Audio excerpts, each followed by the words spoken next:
Hello students and welcome to our continued lecture from direction.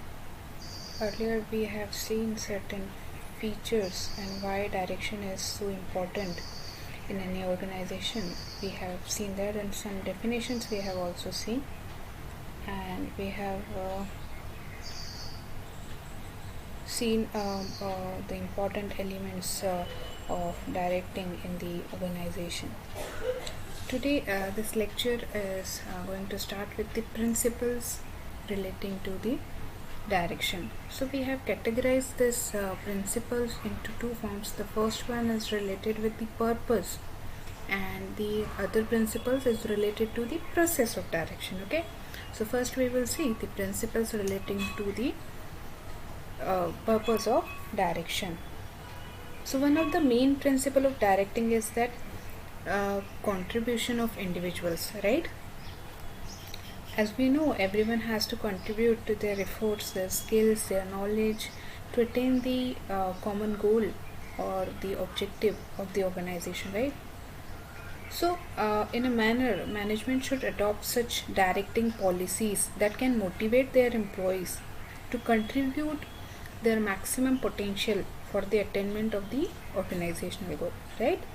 So as we know, every business organization has certain common objective, or they may be established to accomplish a particular purpose, right? So the attainment of this common objective or the accomplishment of this objective requires the hard labor and sustained effort for the part of this to engage the operation of the business, right?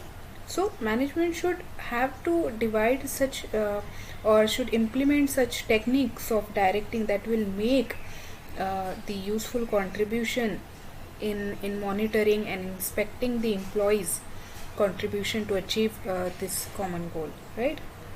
Then we have the principle of harmony of objectives, which is perceived personal goal with the organizational one, which means the alignment of the organizational objective with the personal goal of the individual. So sometimes there can be a conflict between this organizational and individual objective. We can take the example like organization wants profit, right?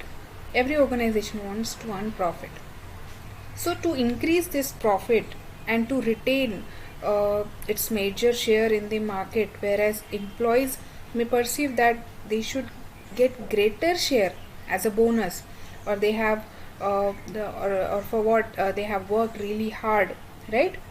So if employees is thinking of getting the bonus, it means increasing the cost and reducing the profit of a company. So there might be the situation where this conflict can arise due to the difference goal of their objectives.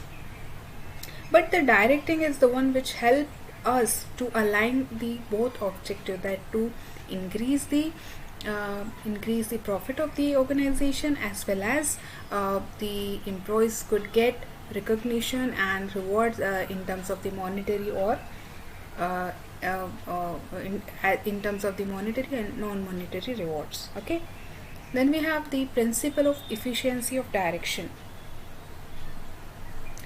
By this we mean that efficient direction is to lead to attain the goal and objectives at minimum cost, right?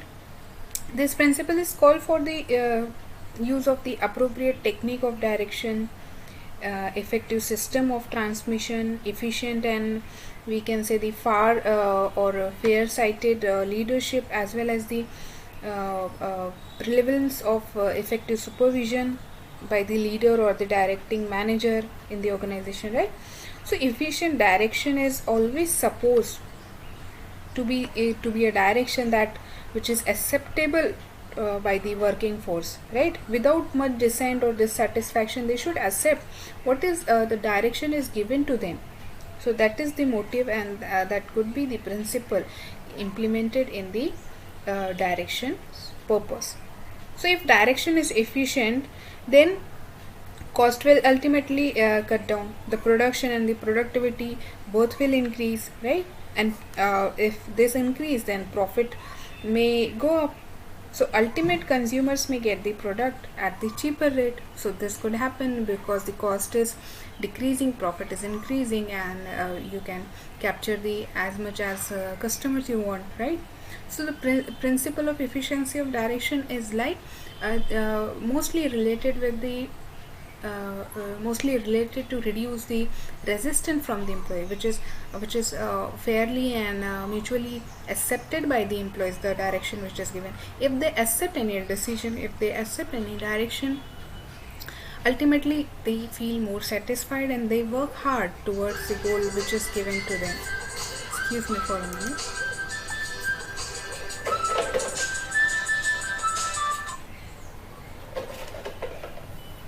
Sorry for the inconvenience. We will continue with another purposes. The principle relating to the direction process. So first principle is principle of leadership and supervision. As we all know that managers duty is to lead and to supervise their employees. So managers should possess a good leadership quality to influence the subordinate and make them work according to their wish. So it is one of the important principle of directing, as directing function of management becomes more effective if the superior maintains direct personal contact with the subordinate. So we can say direct supervision increase and build a sense of participating among the subordinate, and it also encourages them to put their best to achieve the organizational goal and to develop the effective and efficient system, right, where we can create a good feedback system. Okay, then we have the next principle, that principle of efficient control. So direction function is the most important area of management which leads and deals with the people, right, that efficient control. So the with the help of this principle efficient control, we can understand the behavior of the people is a complex task, right? Then it is very difficult to direct them to contribute to the organizational goal with a common vision. So this complex task, the management should monitor the behavior and the performance of their subordinate to exercise efficient control, right, over the subordinate. And efficient control will definitely ensures the effective direction. So this is what efficient control we mean here. Then we have principle of follow through. As we have discussed many times that as per this principle, managers are required to monitor the extent to which the policies, the procedures, the instructions need to be followed by the subordinate. If there is any problem in implementation, then the suitable modifications can be made by the manager. So this is what, because he cannot get relief after giving certain orders to their subordinate. It is his duty to take follow up until the task is completed by their subordinate. Okay, then we have the unity of command. So this principle states that one person should receive orders from only one superior at a time. In other words, we can say if one should be accountable to only one boss. If he is receiving instructions from more than one superior at the same time, or if one is under more than one boss, then there may be the contradictory occurs between the orders, and it will create confusions for the employees to whom to listen, right? Or to he may fail to understand whose order to be followed. So it will be create confusions, conflict and disorder in the organization, and also he will not be able to prioritize his work. So in the absence of this unity of command, the authority is undermined, the discipline weakened, the loyalty will be divided, and the confusion and the delays will cause to the organization, right? So the violation of this principle can create the dual command and mutual conflict would be there. Then we have appropriateness of direction techniques. So among these principles of directing, this one states that appropriate direction techniques should be used to supervise, should be used to lead the people, should be used to communicate with all the employees at all levels. Techniques should be used to motivate the employees based on their needs, their capabilities, attitudes, and other maybe the situational variables. Okay, then we have efficient communication. So communication, as we know, constitutes a very important element of directing. It is said because the number of problems could be there in the management today, right?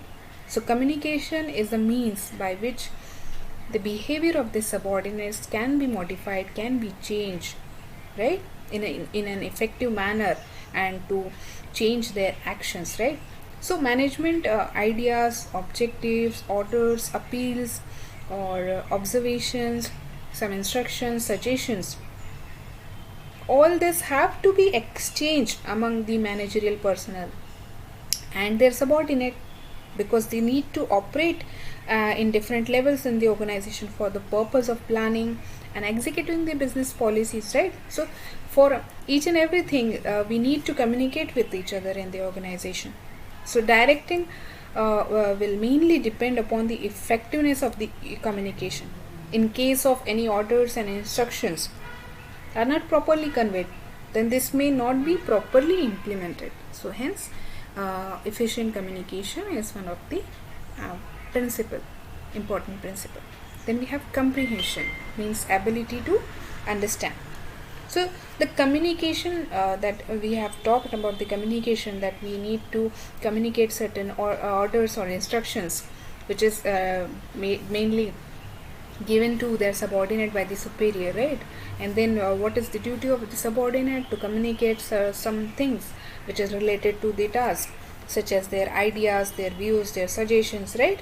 Or maybe the report. So if we are talking about this comprehension, which is means the ability to understand, if the communication is efficient, so that would ensure that the recipients of the information or the order actually comprehended, right?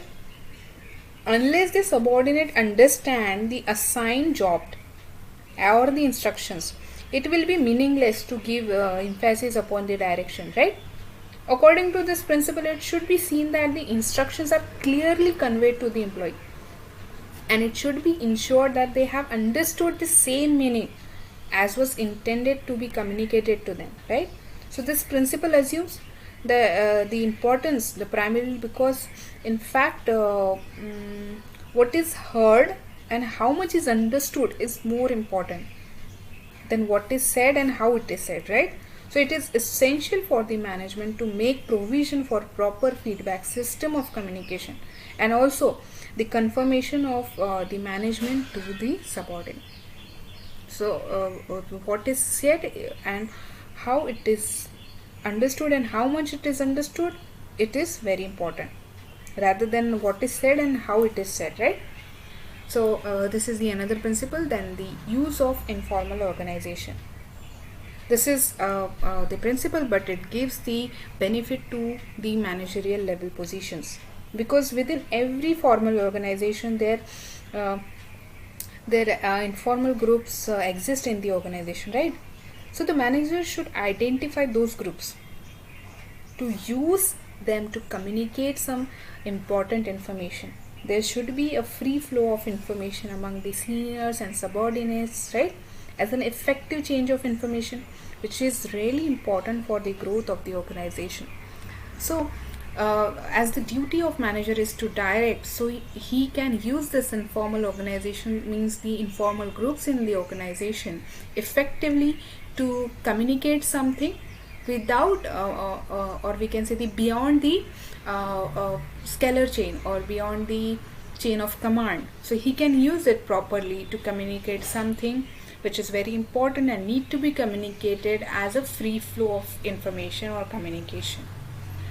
So this is what we have seen with the principles. Now we will see the conditions make order acceptable by the employees. What are the conditions which make any order or instructions which is acceptable by the subordinates? So the first one is the conditions or the order should be clear and complete, right? A manager requires to issue number of orders to his subordinate, right? To initiate certain actions, to modify, to stop any action, right? He needs to give certain orders or instruction. So he is also required to guide and instruct the workers in their performance while they are performing any task towards achieving the goal, right? So instructions are very important in directing their subordinate. So orders and instruction reflect the decisions of manager.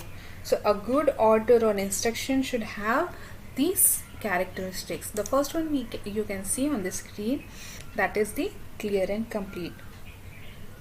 A good order or instruction should be clear and complete. It should not be ambiguous or creating confusion in the mind of the subordinate. It should be simple and clear, and it should be brief and complete, right? Then we have compatible with the purpose of the organization. As we have seen, one of the principle is to align the individual objectives with the personal objectives. So to avoid the conflicting objectives with the employee and employer, we should create a certain instruction which can satisfy the need of the employee and the employer. So it should be reasonable and enforceable in the organization. It should be compatible with the objectives of the organization. It should be compatible with the employee's interest. It should be convincing and acceptable, right, to the employees. Then operationally feasible. It should be encouraging the cooperation. It should be maybe in written form as far as possible, right? So that as and when needed, so employees can read it as and according to their need they can understand it, how much time they will take to clarify these instructions and orders, right? So it will make this operational feasible for the organization if the communication is efficient and as far as possible face to face understanding, create a feedback system so that your operationally feasibility is increased in the organization as their productivity increase parallelly. Okay, then what we have next on this slide. Okay, as we know that we use verbal and non-verbal communications, right? In non-verbal communications, we use some observing the behavior of the individual, observing their body languages, how they react in a particular situation. We observe something, right? And in verbal communications, we are verbally contacting with employees, right? But in other than this, we also have the written communications, right? So when a manager needs to give written orders, this is also very important, right? When to give written orders, when subject is very important or which may have certain difficulty in performing any task. When subject is very important, then and then only manager needs to give written orders. Then details are involved. If performing any task or doing something is very important, as well as there are some details need to be considered, and one need to be very conscious about their work while they are performing. And when there are many details are there in performing a single task, it should be manager should use the written orders. Manager should issue the written orders where details are involved. The next point is the geographic distance between the order giver and the order receiver. When there is too much far geographical distance, so you can email, right? Or you may write a letter, or you may send a fax. So when there is a geographical distance between the order giver and receiver, a manager can issue order or instructions in writing. Then we have steps in directing. So how directing starts? As we know, the origin of each and every function of management is nothing but the objective of the organization. So the first is setting and defining the objectives. So first you need to set a team goal or the organizational or the supportive goal that support the organization. So goal don't need to be expressed in measurable terms, right? Because we know that should be divided in certain measurable terms later on. So in fact, goals are typically stated in abstract or general terms. If you see any objectives of any organization that is formed in that is expressed in that is not expressed in the measurable terms, but in fact they are stated in the general terms. So the objectives, they do not need to support organizational overall mission, vision and values, but involving your team members in developing goal will give them a sense of belongingness, will give them a sense of ownership, and will also increase their commitment to the achieving the organizational goal. As we have also seen this concept in the management by objective lecture, right? That to increase the participation and commitment of the employees in setting goals. So this directing also starts with the setting and defining the objectives of a company, and also involving our employees in creating the objectives of our company. As we have also seen, the criteria should be, or the techniques should be, that organization should have a SMART goal, right? It should be specific, measurable, achievable, realistic and time bounded. Then we have organizing the effort.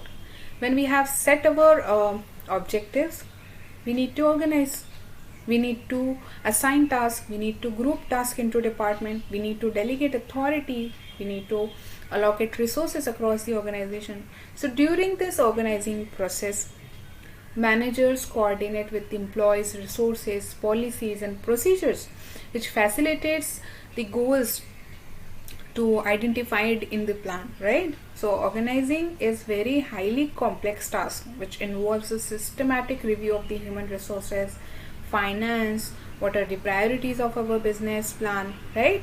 And how we are going to implement it. So manager must organize all the assets, all the resources, all the human resources to execute the plan efficiently and effectively. Then we have measuring the work. It is also very important. How we get to know that we are on a right track? So measuring and managing employees' performance is important, because it gives you the ability to properly compare the workers' efficiency, identify who is working hard and who is not, determine how properly you can compensate your workforce, and you can improve your workplace overall productivity, right? So these can be included in the these techniques can be included in the measuring of the work. Then we have developing the people. So employee development is very important, because employees are the only one who can enhance their skill, they can upgrade their existing knowledge in order to perform better. Employee development activities, trainings make employee aware of the latest development, what is happening around the world and what is happening around him. Every organization must understand the need of developing their people, because they are the means who are caring for their main asset, which means they are the starting point to each and every operation that need to be performed in the organization. So successful business always depend upon their employees or individual or collective success. Thus we need to concentrate on the representation of the return that any employee can give. So organization need to be ready to investment made upon hiring someone, right? Then we have the importance of directing. As we know that it is the initiating point of the plan, it initiates the actions by the people in the organization towards the attainment of the goal. Say for example, if a supervisor guides his subordinates and clarifies their doubts in performing a particular task, so it will be helpful for the worker to achieve the target which is given to him, so he can start his works by clearing his doubts. Okay. Then we have integrates employees' efforts. So efforts, like in directing it, integrates the employees' efforts in the organization in such a way that every individual effort contributing to the organizational goal, right? so that it ensures that individual work is working only for achieving the organizational goal. Here we can also take the example, manager with good leadership abilities there in the organization will be in a position to convince his employee, to convince his subordinate, those who are working under him, that individual efforts or his team effort will be leading towards the achievement of the organizational goal. Then we have gets a maximum out of individuals. So directing always guide employees. He always suggests employees how to do a task, how to fully realize their potential capabilities, because directing also is the task of motivating and providing them effective leaderships. So a good leader can always identify the potential of his employees, his subordinates. He always motivates them to extract work out of their full potential, right? It also facilitates the organizational change, as directing facilitates the introduction of the need changes in the organization. Generally people have tendency to resist change in the organization. So effective directing through motivating, through communication, through a good leadership, we can reduce such kind of resistance and we can develop the required cooperation in introducing the changes in the organization. Say for example, if a manager want to introduce a new system of accounting, so there may be the initial resistance from the account staff, okay, but if manager explains the purpose, he provides them training, he motivates them with additional rewards, the employee then can accept the change and cooperate with the manager, right? So this could be the possibility. Then we have provide stability and balance in the organization. As we know that effective directing is help to bring the stability in the organization, balance in the organization, because it foster the cooperation and commitment among the peoples. It will help them to create balance with the various groups, various departments, units and their activities in the organization. So it provides stability and balance in the organization. Now what can be done in the process of directing to create this balance, to initiate the tasks, to motivate the people to achieve the organizational goal? We can implement certain methods.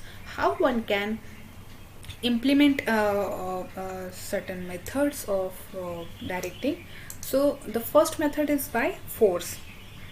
As we know, superior command the subordinate to accomplish a set of goal. He does not take into him or her in the decision making. He does not consider their views, their opinions, suggestions of the subordinate. So superior gives a clear direction and precise order to his subordinate while he is using the technique of force, which means do what I say or else, right? He is not considering the views, suggestions or any idea or what may be the effect of that particular order on an individual. He is simply directing an order to his subordinate, which is a precise order with a clear direction. Okay, so when we are using this force, we the manager or the boss is using do what I say or else. Okay, then we have another method, that is paternalism. So the paternalism is the term used for certain actions where anyone or any manager can take decisions for another person with the intention of benefiting that person, right? This is because this approach where manager is most equipped to look after the interest of the organization and its employees as well. Therefore it is referred to as paternalism. You can understood it with the sentence, because here manager is acting as a paternalism. He is using this technique.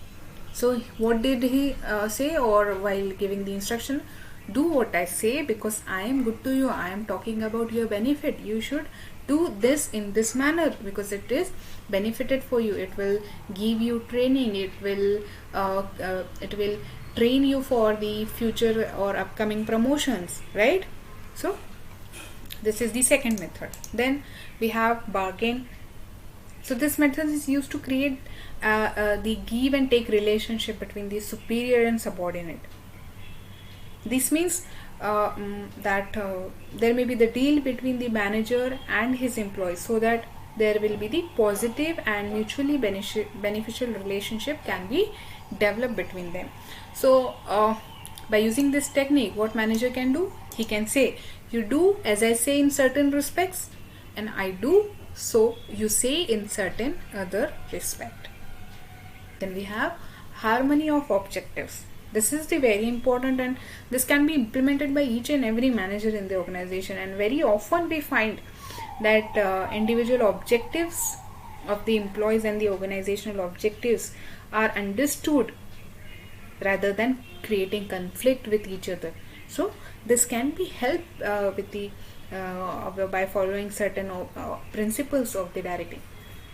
Say for example, an employee may expect that he should get an attractive salary and certain monetary benefits to fulfill his personal need. Every employee is expecting this, right?